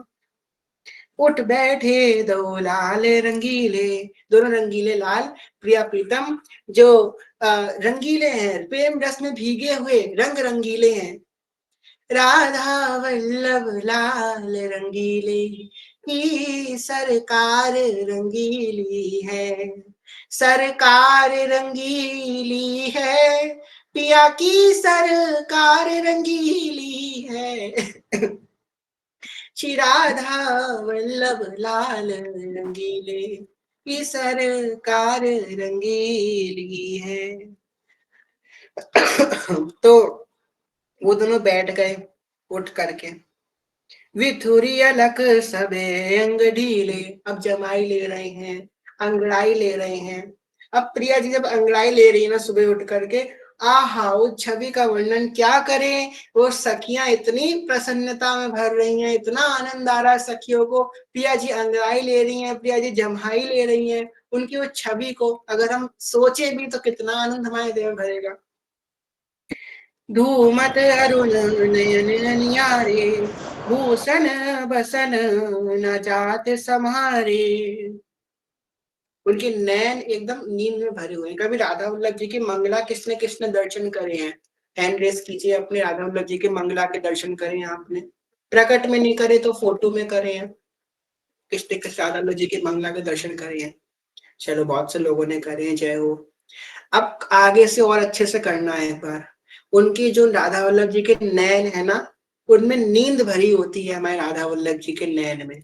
जब मंगला होती है ना राधा वल्लभ जी के उनके नैनों में नींद भरी होती है, ऐसा लगता है कि अभी वो सो करके उठी है, इनके नैन अलसाए अलसाए भरे भरे नैन होते हैं उनके। भूषण बसन न जात संहारे। तो फिर आगे क्या होता है? कहूँ अंजन कहूँ पीक रही भवी, कैसे कही जात है सो छवि। हार बास मिली के रुझाने, निसी को चिन्ह निरखी मुस्कानी। निरखी निरखी निसी केच निरोमंच है जाहि, मानो अंकुर में निके विरूप जे तन माही। इस प्रकार अब हर चीज का वर्णन हम नहीं कर सकते हैं, कुछ बातें गुप्त रहनी चाहिए, इसलिए इतना आप लोग सुनिए। अभी इतना हुआ, प्रियतम उठ करके बैठ गया, उनके नैन भरे हैं और फिर उनके छवि को देख करके सखियां बहुत आनंदित हो रही हैं। अब सब लोग हैंड डाउन कर लीजिए, बहुत आनंद आने वाला है, नेक्स्ट पद में बहुत आनंद आने वाला है। और हाँ, आपसे कहेंगे ये सब लोग इसको याद कर लो, सबने याद किया है ना, प्यारी जो अखियों में नींद धराई श्यामा जो के, अब ये भी सब लोग याद कर लो जो हम गाने वाले हैं। अब सखियां कह रही हैं कि प्रिया जी, आपको नींद तो अभी भरी है नैनों में। अब सखियां उनको गीत सुना रही है, सब सखियों ने। अब देखो जी, सोचो हम एक कोई गाता है तो सुर बहुत सुंदर लगा, सारी सखियों ने अपना सुर लगाया है, सब सखियां अपना अपना सुर लगा गा रही हैं। जागो मोहन प्यारी राधा, जागो मोहन प्यारी राधा री, जागो हित जुकी प्यारी राधा। दाढ़ी सखी दरस के काजे, ठाड़ी है सखी दरस के काजे, प्यारी दरस के काजे। दीजे दरस जो होए न बाधा, जागो मोहन प्यारी राधा। करी ठाड़ी है सखी दरस के काजे, सखियां खड़ी हैं प्यारी जी आपके दर्शन करने के लिए, मंजिरियां बाहर खड़ी हैं। अब अंदर देखो, अंदर कौन कौन है आपको बताते हैं। अंदर है अष्ट सखी, रंग महल के अंदर की बात बता रहे, अष्ट सखियां हैं, प्रमुख मंजरिया है, रूप मंजरी, कनक मंजरी, श्रृंगार मंजरी आदि यहाँ उपस्थित है। हिस सजनी जो है, वंशी अली जो है, इतने लोग वहां पे हैं रंग महल के अंदर। अब बाहर बाकी सहचरियां खड़ी हैं, आप और हम जैसे लोग खड़े हैं बाहर। कब प्रियतम बाहर निकलेंगे, हम उनके दर्शन करेंगे। तो ठाड़ी सखी दरस के काजे, सजनी कही, इस सजनी देखो हमारे बारे में याद आई कि बाहर सखियां खड़ी है तो दर्शन करने हैं। तो प्यारी जो बाहर सखियां खड़ी हैं उनको आपके दर्शन करने हैं। दरस दीजे दरस जो होए ना बाधा, जागो मोहन प्यारी राधा। प्यारी जी को कोई बाधा ना हो, कोई परेशानी ना हो, तो उनका दर्शन दे दोगे क्या? वो बड़ी लालसा से सुबह सुबह आपके दर्शन के लिए आई हैं। याद करो, हम लोग हैं बरसाने के ऊंची अटारी के महल में, अंदर सहचने के नहीं, श्री जी मंगला का समय हो गया, सखियां बाहर खड़ी हैं, दरवाजा बंद है, दरवाजा खुलेगा सब सखियां अंदर आएंगी, आपके दर्शन के लिए सब बाहर खड़ी हैं प्यारी जी, अब आप उठ जाओ। हमारी सजनी जो कह रही है बरसाने वाली श्री जी से, और श्री जी जब बैठती है, सोचो मंगला में कितने आनंद आता है, बरसाने में कितना आनंद आता है श्री जी के भोर की मंगला में, और वही मंगला है श्री जी की, समझ लो निकुंज में जब सखियां बाहर खड़ी हैं। सोरत बचन हसी उठे जुगल वर, मर गज बागे थिवे रही दौतन, भारत प्रणनी लेत बलैया, निरखी निरखी भूलत मन ही मन, रंग भरे आनंद जहावत, अंश अंश ढरी बाहु रहे कसी। जय श्री कमल नयन हित या छवि ऊपर, बारो कोटि भानु मधुर शशि। उठे, ये बात सुन करके कि सखियां बाहर खड़ी हैं, प्रिया प्रीतम गलबैया दिए हुए अपने बिस्तरे से उठ गए। उसके बाद जहाँ पे फूल मालाएं पड़ी हैं श्री जी की, कुमरी हुई मालाएं, रात की जो उनकी जो मुरझाए हुए फूलों की मालाएं हैं प्रिया प्रीतम की जो पड़ी हैं वहां पे, उस मालाओं को एक एक सखी ने उठा लिया प्रसादी रूप में श्री जी की मालाओं को। जो फल हैं वो फल खाए हुए हैं, है ना, रात में भूख लगी होगी प्रिया जी को तो प्रिया जी ने खा लिए सेब आदि, तो खाए हुए जो फल है उनको अपनी झोली में डाल करके सखियां बाहर गई। और जब प्रिया प्रीतम बाहर निकल जमाई ले रहे हैं उनके, उस सभी को देख करके सखियां बड़ी आनंदित हो रही हैं। कमल नयन जी क्या कह रही हैं कि इनकी इन छवि पे तो मैं कोटि कोटि भानु, मतलब कोटि कोटि सूर्य जो है इन पे निछावर करूं। सूर्य देव भी, जो निकुंज में जो सूर्य देव है ना, निकुंज में जो सूर्य हैं, वो पता है प्रकट क्यों होते हैं, उदय क्यों होते हैं? वो उदय होती है प्रिया प्रीतम के दर्शन करने के लिए, मंगला दर्शन करने के लिए सूर्यदेव आते हैं सुबह सुबह 5 बजे। यहाँ पे तो सखियों की लाइन में सूर्यदेव भी खड़े हैं कि मुझे श्री जी के दर्शन करने हैं। उनकी श्री जी के दर्शन करने के लिए हमारी जो लाडली जी है ना, हमारे सखियों का मन तो ये कहता है, और दुनिया कहती होगी कि सूर्यदेव उदय होते हैं दिन करने के लिए, क्योंकि उनका नाम दिनकर है। पर हमारा भाग तो ये है कि हमारी ऊंची अटारी वाले जो स्वामी जी है ना, उनका दर्शन करने के लिए सूर्यदेव सुबह सुबह निकलते हैं। उनको दर्शन करना है श्री जी के मंगला का, इसलिए वो सुबह सुबह निकलते हैं सूर्यदेव। तो आगे जो है प्रिया प्रीतम बाहर निकलते हैं। अब क्या होता है, आजू सखी देखी सिरारे नैना, इस प्रकार। अब इस पद की व्याख्या हम लोग कल सुनेंगे। इस प्रकार सखिया कह रही कि इनकी छवि को देख करके कैसा आनंद हमारे हृदय में स्फूर्णा हो रही है। फिर सबसे पहले भोग, मंगल भोग अधिक रुचिकारी। क्या क्या धरा है भोग में, हम लोग भोग के नाम पे मिश्री चिरौंजी धर देते हैं। सुबह सुनो जो कहते हैं ना, भोग सुबह क्या बनाए हम, इन्होंने क्या बनाया है सखियों ने, माखन मिश्री मोदक मेवा, सखियन आन धरी भरी थारी। क्या क्या लेके आई हैं, माखन मिश्री मोदक और मेवा, इतना कुछ लेकर के आई हैं सखियां, भर भर थारी। इसलिए अब भोग कैसे पाया प्रिया प्रीतम में, इनकी आरती कैसे हुई, वो सब कल की चर्चा करेंगे श्री की कृपा से। अभी जो है यहाँ तक हम लोग कथा को विश्राम करते हैं, समय की सीमा है। मन तो हमारा नहीं है विश्राम करने का, पर क्या करें, समय के बंधन में है, इसलिए विश्राम करते हैं श्री कृपा से। तो कथा यहीं पे विश्राम होती है। कहने सुनने को भूल चूक क्षमा करेगा, सबसे प्रेम में ज्ञान में भक्ति में बहुत छोटे हैं, कोई भूल चूक को क्षमा करेगा। सभी के चरणों में प्रणाम। वंश कल्पतरु वृक्ष कृपा सिंधु बेवच पतितनां पावनेभ्यो वैष्णवेभ्यो नमो नमः। जय श्री हरिवंश। जय जय श्री नौ निवृत्त निकुंज विराशी श्री राधा वल्लभ लाल की जय। महाप्रभु श्री धर्मन चंद्र जो महाराज की जय। श्री सेवक जो महाराज की जय। समस्त सहचरी वृंद की जय। श्री वृंदावन धाम की जय। श्री यमुना रानी की जय।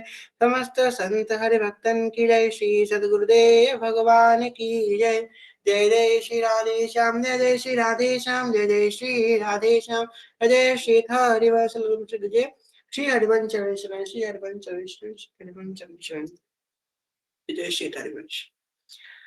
रिया सखी, क्या आप वही हैं जिन जो गुरुदेव से दीक्षित है? रिया सखी, आप वही है ना जो गुरुदेव से दीक्षित है, या फिर कोई और है? तो आज बड़ा आनंद आया श्री जी कृपा से कथा में। वैसे अगर आप लोगों की आज्ञा हो तो हम ये चर्चा प्रारंभ करें, वरना फिर अष्टयाम जो है मंगला ही करें, कि मंगला के आगे भी करें। आप लोग अगर सुनना चाहते हो तो बता दीजिए, वरना फिर मंगला का विश्राम कर देंगे, तो अगर आप लोग चाहते हो तो। जी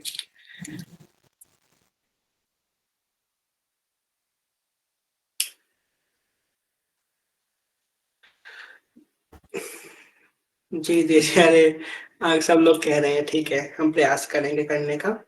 सेवक कीजिए प्रभु श्री हरिवंश, मंगला के साथ में फिर जी जी। आपका शयन का भी कीजिएगा। अभी नहीं नहीं, अभी नहीं, मतलब कल से। हाँ हाँ हाँ, जी जी जी, तब बिल्कुल। इसमें अष्टयाम सेवा जो है ना, आप पूरा करिए, जिससे हमें हर चीज के बारे में। जी जी भैया, पूर्ण प्रयास करेंगे। तो क्वेश्चन पूछिए। जी जी बताइए। अच्छा, क्वेश्चन है कि त्रिगुणातीत है, जैसे कि हमारा शरीर है वो त्रिगुण किससे बना हुआ है? तमो गुणे, रजो गुणे। आपकी आवाज कट कट के आ रही है, आप एक बार फिर से अनम्यूट करके म्यूट कीजिए। हम्म।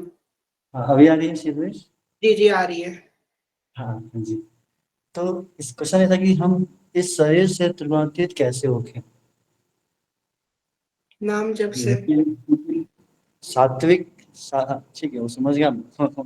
सात्विक चीजें तो, जो सात्विक चीजें ये हमें उस मार्ग में ले जा रही है धीरे धीरे, ठीक है, लेकिन हमें सात्विक चीजों से भी हमें क्या है, मोह माया हमें बांध देगा। तो बिल्कुल उस बात है। मोह माया बंधन से कैसे हम मुक्त हो जाए, नाम जप तो पता यही है क्या, मतलब उसके देखो जो साधन है और कोई नाम जप के अलावा भी, क्योंकि नाम जप तो परम कल्याणकारी है, तो उसके अलावा हमारे दिनचर्या में किस टाइप की एक्टिविटीज होनी चाहिए, किस तरह से व्यवहार होना चाहिए, ऐसा कुछ अगर वो है साधन तो क्या बता सकते हैं?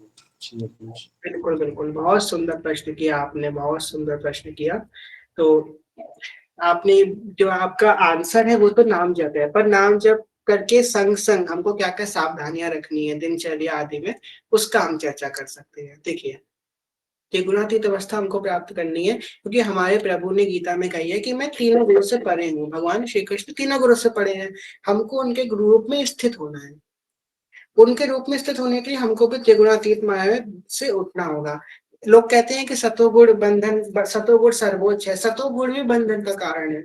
हम फंसे रह जाएंगे पुण्य करने के चक्कर में, अगर सतोगुण की प्रधानता होगी, हमको बस पुण्य पुण्य पुण्य पुण्य बटोरने के चक्कर में फंस जाएंगे, और पुण्य बटोरने के चक्कर में पाप बन जाएगा। तो त्रिगुणातीत माया से अगर हमको त्रिगुणातीत अवस्था को प्राप्त से उठना है, तो हमको सबसे पहला साधन ये करना है कि हमको सबसे पहले वाणियों का स्वाध्याय करना है, और जो भगवत पाद महापुरुष है उनका संग करना है। उनका संग कैसे होगा? उनकी वाणियों से उनका संग होगा। जिस प्रकार जैसे कि हमको हरिवंश महाप्रभु का संग करना है तो 84 जी से होगा, सेवक जी का संग करना सेवकानी जी से होगा, हरिदास जी का संग करना है केलीमल जी से होगा, जैसे महापुरुषों का संग उनकी वाणी जी से होगा, तुलसीदास जी का संग रामचरित मानस से होगा। इसलिए उनकी वाणियों का स्वाध्याय करें, इससे हमको उनका संग प्राप्त हो। उनके संग में रहेंगे, कहते हैं ना, जैसे जिसकी संगति में रहते हैं हम वैसे होते जाते हैं। हम उनको अपना दोस्त बनाए, उनको अपना संगी बनाए, तो हम वैसे उनकी संगति में उनके जैसे होने लगेंगे। पहले से पहले शास्त्रों का स्वाध्याय और ऐसे भगवत महापुरुषों का संग। दूसरी बात, हमको भगवान की शरणागति प्राप्त करनी है। शरणागति जो होता है, जो शरणागत होता है, जैसे कि सेवक जी ने क्या कही सेवक वाणी में, शरण्या पद पद रमित सकल शुभ शुभनंश दीघ सहज निचल भगति सुजय जय श्री हरिवंश। अब यहाँ पे क्या बोल रहे हैं वो, कि शरण निरापद पद रमित सकल शुभा शुभ नंस, शुभ भी और अशुभ दोनों का नंस हो जाए, दोनों खत्म हो जाए, तो ये है त्रिगुणातीत अवस्था, जहां वो सुख शुभ के संग संग अशुभ, अशुभ के संग संग शुभ का भी नाश करना चाह रहे हैं। मतलब वो सतोगुण में भी स्थित नहीं होना चाहते, वो त्रिगुणातीत अवस्था प्राप्त करना चाहते हैं। वो कैसे आएगी? शरण निरापद पद रमित, उनकी शरणागति से आएगी। तो हम भगवान की शरणागति में जाए, जो आपको शरणागत मंत्र मिला है उसका जप कीजिए, भगवान की शरणागति में रहिए कि हे नाथ मैं आपका हूँ। हम बार बार अपने मन में याद रखें कि हम आपके हैं, हम आपके हैं, हम उनके, हम आपकी शरण में हैं, हम आपकी शरण में हैं। ये बात हमारे अंदर आ जाएगी तो ऐसा लगेगा आपको, अभी तो आप हम आपको जब थोड़ा समय होगा ना दीक्षा के बाद, तो आपको ऐसा लगेगा कि आप श्री जी की गोद में बैठे हैं, आपको उनकी गोद का अनुभव होने लगेगा। ऐसा लगेगा कि आप श्री जी की गोद में हैं, श्री जी आपको बचाए हुई हैं, एक माँ की तरह आपकी रक्षा कर रही हैं। एक शरणागत को ये अनुभव होता है कि वो श्री जी की गोद में बैठा हुआ है। जब ये अनुभव होने लगता है, तब उसकी शरणागति पुष्ट होने लगती है। समझ लो कि वो शरणागत हो चुका है, आपको अनुभव होने लगेंगे आप लाडली जी की गोद में बैठी हुई है, अब वो आपको प्रोटेक्ट करी हुई है, हम उनके शरण में हैं। शरणागत को नहीं पाप टच कर सकता है, नहीं पुण्य टच कर सकता है। नहीं जब पाप को टच करेगा, नहीं पुण्य टच करेगा, नहीं कोई गुण दोष टच करेगा, तो हम अपने त्रिगुणातीत अवस्था को प्राप्त हो जाएंगे। भगवान ने गीता में जो 3 गुणों का वर्णन किया है, उसके बाद भगवान ने कहा कि त्रिगुणातीत अवस्था, जिसको नहीं, जो सोने और पत्थर को समान समझे, ठंडी गर्मी को समान समझे, सुख दुख को समान समझे, वही त्रिगुणातीत अवस्था है, वो उनकी शरणागति से प्राप्त हो जाएगी, उनकी गोद में अगर बैठ जाएंगे। तो सबसे पहले हमको जो है उसका संतों का संग करना है, वाणियों का स्वाध्याय करना है, शरणागत मंत्र जो आपको मिला उसका जप करना है, वो शरणागति पुष्ट करेगा। और तीसरी बात, हमको जो है उनकी शरण में है, ये बात हमको बार बार बोलनी है। हरे नाथ मैं आपका हूँ, आप मेरे हैं। ठीक है, हम आपके हैं, आप मेरी, हम आपके, हम आप मेरी हो, बोलते बोलते बोलते बोलते बोलते हमारी हैबिट में आ जाएगा, हम ये अनुभव करने लगे हम उनकी गोद में बैठे हैं। बस गोद में, जब श्री जी की गोद में बैठे हैं तो और क्या चाहिए, है ना? क्या साधन बनेगा श्री जी की गोद में बैठ करके? कौन सी माला घूमेगी, को क्या चलेगा, कौन सा यज्ञ होगा, कौन सा दान पुण्य होगा श्री जी की गोद में बैठ करके? अरे कौन सा पाप होगा? नहीं पाप होगा, नहीं पुण्य होगा। गोद में तो बच्चा बस लेटा रहता है, माँ की गोद में नहीं वो पाप करता है, नहीं वो पुण्य करता है। माँ की गोद में वो त्रिगुणातीत अवस्था से पारी होता है, वो नहीं कोई उस समय अच्छा काम कर रहा है, नहीं बुरा काम कर रहा है, वो तो पड़ा हुआ है माँ की गोद में। फिर जी हमारी माँ है, हम हमारी माँ से हमें जुकराज उनकी माँ की गोद में हम पड़े हुए हैं। ये त्रिगुणातीत अवस्था है, मेरे मेरे हिसाब से इसका यही उत्तर हो सकता है। बाकी अगर कोई भूल हो तो क्षमा कीजिएगा। सही है, अच्छा है ये फ्रेंड्स। बाकी चीजें बहुत सारी चीजें क्लियर हो गई है, समझ में आया। जी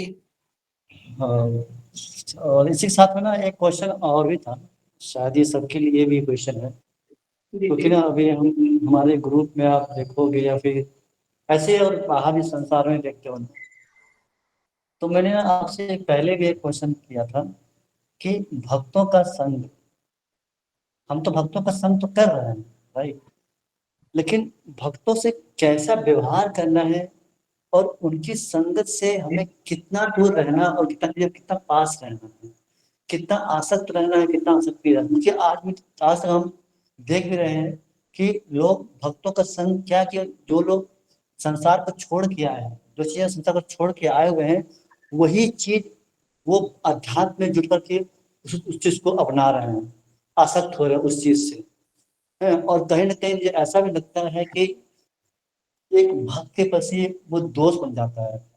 अगर हमारे भक्त ने किसी अच्छी बात मेरे बारे में बोली तो ठीक है, अगर किसने मेरे बारे में बुरा बोल दिया तो वो फिर दोस्त बन जाएगा। अगर देखिए दो चीजें इसमें आएंगी, पहले तो अगर वो दोस्त करेगा, ठीक है, तो उसके बाद दोस्त बन जाएगा। सेकंड होगा कि मेरे अंदर एक ग्लानि होगी कि मेरी वजह से उसका दोस्त बन गया, तो इसमें दोनों दोनों भक्तों की हानि ही है। तो इस पर प्रकाश डालिए कि एक भक्त को दूसरे भक्त से कितनी डिस्टेंस, क्या भाव रहना चाहिए उसके अंदर में, क्योंकि भक्त से क्या है, हमें ज्ञान लेना है ना कि हमें उनसे आसक्त होना है। तो उस बात पे हमें थोड़ा सा बहुत डीपली सोचना पड़ेगा, समझना पड़ेगा कि कितना भाव, कितनी आसक्ति, आसक्ति होनी नहीं चाहिए पहली बात तो। हाँ, हमें कितना डिस्टेंस ना रखना चाहिए जिससे हमें कोई त्रुटि ना हो, ना मुझे हो ना सामने वाला जो भक्त है उसको हो। सीरियसली। बहुत सुंदर। आप रोज कथा में आए कीजिए, आप बहुत सुंदर प्रश्न करते हैं। आपके प्रश्न सुन के हमारा हृदय खुश हो जाता है, बहुत आनंद आ जाता है आपके प्रश्न सुनने से हमको। बहुत सुंदर प्रश्न किया है आपने, और यहाँ पे सब लोगों को कान खड़े करके ये बात सुनो, बहुत आवश्यक है इस प्रश्न का उत्तर आप सब लोगों को ध्यान से सुनना है। तो का संग, साधु संग सर्व शास्त्र कहे, लब मात्र साधु संग सर्व सिद्धि होए। ये तो बिल्कुल सही बात है, भक्तों का संग बड़ा आवश्यक है। पर भक्तों के संग में रह करके हम कर क्या रहे हैं, ये बड़ी इम्पोर्टेंट बात है। भक्तों के संग रह करके भक्ति हमारी हो भी रही है कि नहीं हो रही है। हम लोग भक्तों के संग में आते हैं, उसकी महिमा सुनते हैं, बड़ा आनंद आता है भक्तों के संग में रह के। पर हम भक्तों के संग में कब हम संसार की तरफ बढ़ जाते हैं हमको पता ही नहीं चलता है। किसी का फोन आ रहा है, किसी का मैसेज आ रहा है, अरे माला बाद में कर लेंगे, पहले बात कर लेते हैं, पहले थोड़ी चर्चा कर लेते हैं। चर्चा तो मिल ही जाएगी, चर्चा कहाँ जा रही है, चर्चा तो मिल जाएगी। कितनी चर्चाएं हैं, गुरुदेव की चर्चा है, कितना सत्संग है, मिल जाएगा। पहले अपने नियम को फॉलो करो, पहले अपनी माला करो, मिल जाएगा। पर हमको यहाँ पे एक बात और ध्यान रखनी, जैसे कि अभी कही गई कि भक्तों हम जो है हमको विरक्ति लेनी है, पर हम वही चीज में अनुरक्ति लेते जा रहे हैं। इससे क्या हो रहा है कि हमको जो बात उनसे करनी है, हमको उनसे भगवान की बात करनी है, भगवान की बात छोड़ के हम दुनिया की भर की बातें कर रहे हैं उनसे। ये ऐसा हो वैसा, उसने वो किया, उसने वो किया। हम उनको अपना फ्रेंड बना लेते हैं, संसारिक दोस्त बना लेते हैं। संसारिक दोस्त इन द सेंस, कैसे संसारिक दोस्त होता है, उससे हर तरीके की बातें करना, गॉसिप करना, इधर उधर की बातें करना, निंदा चुगली करना, हंसी मजाक करना। ठीक है, हंसी मजाक एक सीमा तक थोड़ा थोड़ा थोड़ा ठीक है, पर अगर हद से ज्यादा होगा तो वो कब आपको पतन के लिए ले जाएगा, वो बहुत गलत हो जाएगा। इसलिए मेरी बात हो सकता है किसी को बुरी लगे, पर जो सत्य है वो सत्य है। पूरी बात हम कहेंगे तो ध्यान से सुनिएगा कि सत्य यही है कि आपको भजन करना है। आप भक्तों के संग में क्यों आए, आप भजन करने के लिए आए, ना कि आप हंसी मजाक करने के लिए आए हैं। भक्तों का संग भजन के लिए आपको मिला है। भजन कीजिए, भगवत चर्चा कीजिए, पहले अपने गुरु की आज्ञा का पालन कीजिए, उसके बाद भगवत चर्चा कीजिए। और भले ही आप कहीं भी बैठे हो, कहीं भी बैठे हो, जिस जगह ऐसी चर्चा हो रही हो जहां आपकी गुरु आज्ञा की अवहेलना हो, या आपकी गुरु आज्ञा के विपरीत वहां बात हो रही होगी, तो चाहे कोई भी सामने हो, उनको दंडवत करके वहां से आप निकल जाएंगे। अगर आप वहां बैठे तो आपसे अपराध बनेगा। अब कोई कहेगा हाय हमसे तो अपराध बन गया, अब हम क्या करें? तब आगे से ये काम ना करें। हमसे बना है, कई लोगों हमसे खुद बना है, कई लोगों से बना है, ऐसा नहीं अपराध बन जाता है, पर गुरु से क्षमा मांग के फिर वहां से हट जाइए, क्योंकि बस तो साधक होता है, इसका हृदय बहुत कोमल होता है, वो किसी से ना नहीं कह पाता है। ये कोमल हृदय की पहचान होती है कि हम किसी से ना नहीं बोल पाते, किसी को मना नहीं कर पाते हैं। जब मना नहीं कर पाएंगे, जब हम किसी को ना नहीं बोल पाएंगे अच्छे बुरे के लिए, तो हम उसमें फंसते चले जाएंगे। इसलिए हमको ना बोलना भी सीखना है। आजकल के समय में तो बिल्कुल सीखना है। अगर हम ना बोलना नहीं सीखेंगे तो वो बात हमारे लिए जहर बनती चली जाएगी। कोई हमको खिला रहा है, 1 रोटी खिलाई, 2 रोटी खिलाई, 10 रोटी खिलाई, हम खाते जा रहे हैं, खाते जा रहे हैं। एक एक समय क्या होगा, हम उसे ना ही नहीं बोल पा रहे, पेट भर गया फिर भी खाते जा रहे हैं, तो क्या होगा? ओवरलोड हो जाएंगे, ओवरडोज हो जाएगी हमारी, फिर हमें उल्टी हो जाएगी। इसलिए ना बोलना सीखिए। जहाँ आपकी बात नहीं हो रही, जहाँ पे आपके अनुकूल बात नहीं हो रही, वहाँ पे ना बोल दीजिए, हाथ जोड़ के ना बोल दीजिए। भक्तों का संग हमको करना है, भक्तों के लिए उस मार्ग में चलना है, पर उनसे आसक्ति नहीं करनी है। आसक्ति हम किसी से कर लेंगे और हाँ, आपको बात बताएं, आसक्ति अगर हमको किसी से हो गई, ये बात हम भी भोग चुके हैं। आपको सिर्फ बताएं, हमारी हम ऐसा तो नहीं है कि हम बहुत उच्च कोटि के साधक हो चुके हैं, हम भी भगवत मार्ग में चल ही रहे हैं। अभी हम भगवत प्राप्ति थोड़ी ना हुई है, भगवत मार्ग में चल रहे हैं, शिव जी की तरफ चल रहे हैं, तो हम पीछे भोग चुके हैं सब। इसलिए आप लोगों से कह रहे हैं, कभी भी अपनी जो है भक्तों से सिर्फ भक्ति की बात करो, उनसे जो है बेफालतू की बातें बिल्कुल मत करो। इसका मतलब ये भी नहीं कि बेफालतू की बात किसी और से करो और भक्ति की बात किसी और से करो। भक्ति में आना मतलब बेफालतू की बातें छोड़ना। बेफालतू की बातें आप नहीं छोड़ पा रहे हो तो सॉरी भैया, भक्ति में नहीं हो, अपने आप को भक्त मत कहो, क्षमा करो। बेफालतू की बात छोड़नी पड़ेगी। मन करेगा, आपकी अवस्था ऐसी है, इस उस उम्र में वो मन करेगा काम, वो बातें करने का, संग करने का, पर उसको त्यागना पड़ेगा। त्यागना नहीं, त्यागोगे नहीं तो कुछ फायदा नहीं है, उसे त्यागो। अगर तुमको बातें करनी है ना, हाँ को बताते हैं, आप श्री कृष्ण से बातें कर लो, पर किसी भक्त से मत करना, क्योंकि उससे आपकी भक्ति भी खराब होगी, उसकी भक्ति भी खराब होगी। हमको आसक्ति किसी से नहीं करनी है। परंतु यहाँ पे इतनी बात हमने कही, पर यहाँ पे एक बात, यहाँ पे एक्सेप्शंस भी आते हैं। क्यों? जो हमारे पूज्य जो संत हैं वो क्या कहते हैं, अगर किसी संत से हमको आसक्ति हो गई, किसी भक्त से आसक्ति हो गई, उनकी सेवा से आसक्ति हो गई, उसी से भगवत प्राप्ति हो जाती है। हमने श्री जी को कभी नहीं देखा, श्री जी की सेवा कभी नहीं करी, पर किसी संत की हमने चरण धूली, उनकी सेवा करने लगे, उनकी कुटिया में सोनी करने लगे, तो हमें भगवत प्राप्ति हो जाएगी। पर ये बात उनके लिए है, ये बात उन संतों के लिए है जो विरक्ति मार्ग में है, जो विरक्त संत हैं, जो बहुत उच्च कोटि के संत हैं, ये उनके लिए यहाँ पे सूटेबल बात रखी गई है। गुरुदेव क्या कहते हैं कि आप श्री जी की सेवा में हो, वो संत आपके दरवाजे पे आ जाए तो श्री जी की सेवा छोड़ के उठ जाओ वहां से, श्री जी की सेवा खुद, पर वो आ जाए। आने का मतलब और उसका मैसेज फोन आने का मतलब बहुत फर्क है इन दोनों में। मैसेज फोन तो वापस भी हो सकता है, कॉल बैक हो सकती है, मैसेज हो सकता है। अब वो आ गया, खड़ा हो गया, तो आपको श्री जी की सेवा से आज्ञा लेकर के उठ जाना है।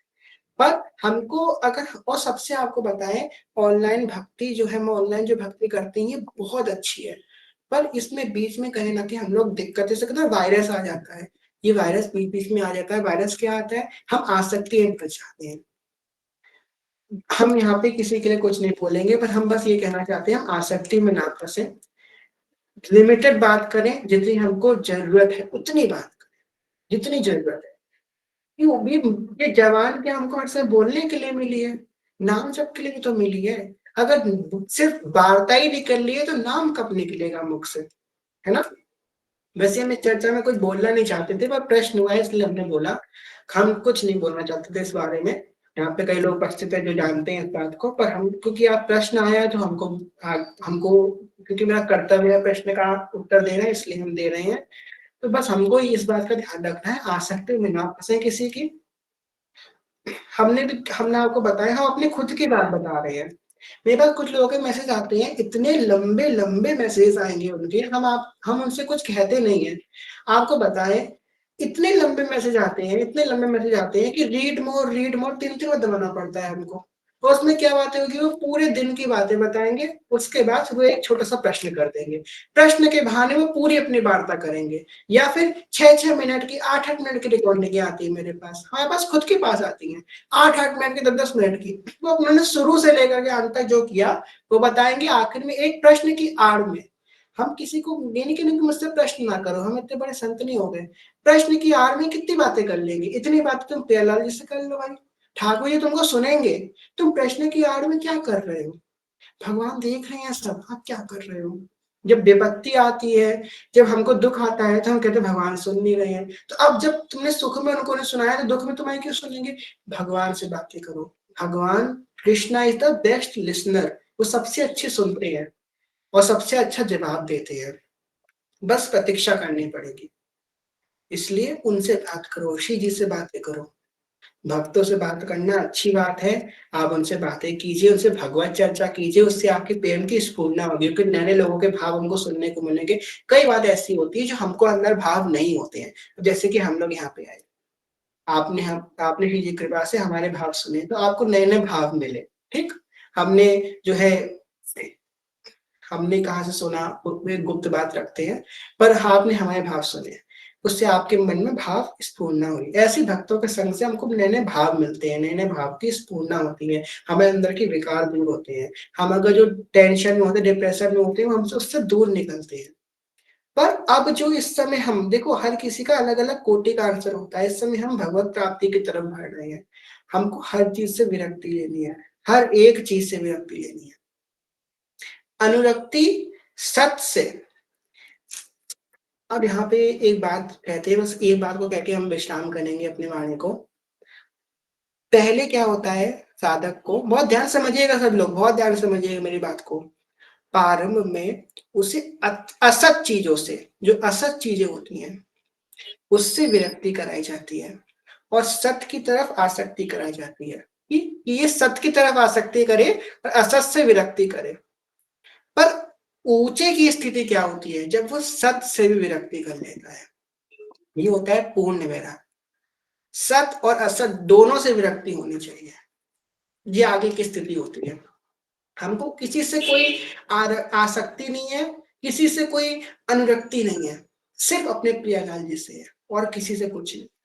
पर क्योंकि प्रियालाल जी ही सबके रूप में विद्यमान है, इसलिए उनके रूप से है, हम किसी व्यक्ति को नहीं जानते। अब यहाँ पे हमारी क्या है, कौन है, हमारी साधना मैया है, पंकज भैया, हम इन दोनों को नहीं जानते ये कौन है, हमको इनका परिचय भी नहीं है, लोग कौन है हम इनको नहीं जानते, हम बस इनको ये जानते हैं कि ये मेरी गुरु बहन है और ये मेरे गुरु भाई है, इसके अलावा हम इनको और कोई नहीं जानते, ये कौन है, कहाँ रहते हैं, हमारे इनसे कोई परिचय नहीं है। पर क्योंकि हम एक पिता की संतान है, बस इनसे मेरा एकमात्र ये परिचय है कि हम एक पिता की संतान है और हमारा इनसे कोई परिचय नहीं है, यही एकमात्र परिचय होना चाहिए। अब यहाँ पे श्यामा सखी बैठी है, प्रियांशी सखी बैठी है, हम इनको क्या जानते हैं, हम नहीं जानते ये कौन है, कहाँ से आई है, जीव कौन है, बस इतना जानते हैं कि ये मेरी श्री जी की सखी है, श्यामा सखी श्री जी की सखी है, प्रियांशी सखी श्री जी की सखी है, बस इतना परिचय है और मेरा कोई परिचय नहीं है। और इतना ही परिचय आवश्यक है, और हमको कोई परिचय करना भी नहीं है किसी से। कौन क्या है, उसका पास्ट क्या है, फ्यूचर क्या है, प्रेजेंट क्या है, हमको नहीं जानना, हमको बस इतना परिचय करना है कि वो श्री जी का है, वो गुरुदेव का है, बस अपने बस भक्ति की बात करनी है, इस बात से दूर रहिए, हमको जो है परिपंचों में नहीं फंसना, भक्ति की बात करनी है, भक्ति की बात करेंगे तो ही हम आगे बढ़ेंगे।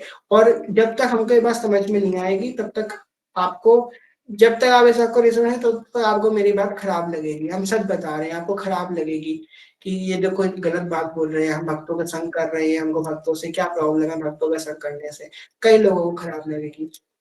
पर मेरी आपसे विनती है कि भगवान कृपा करें कि आप इस बात को समझें, जब तक हमको ये बात समझ में नहीं आएगी तब तक बात खराब लगेगी, और ये सत्य है।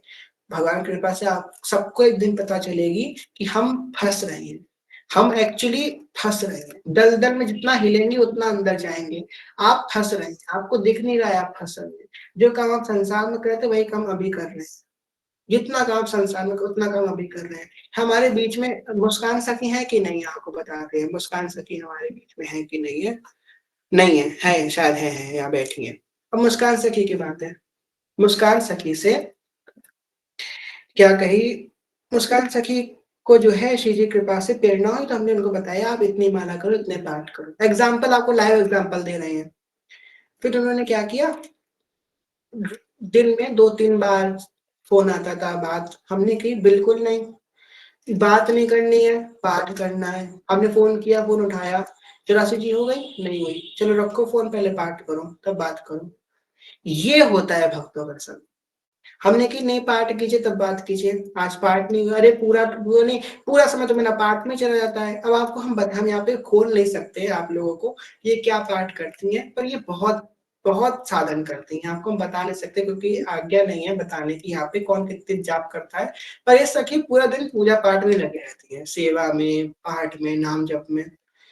दादा गुरुदेव की परिकर है भाई, सोच लीजिए क्या स्थिति होगी इनकी।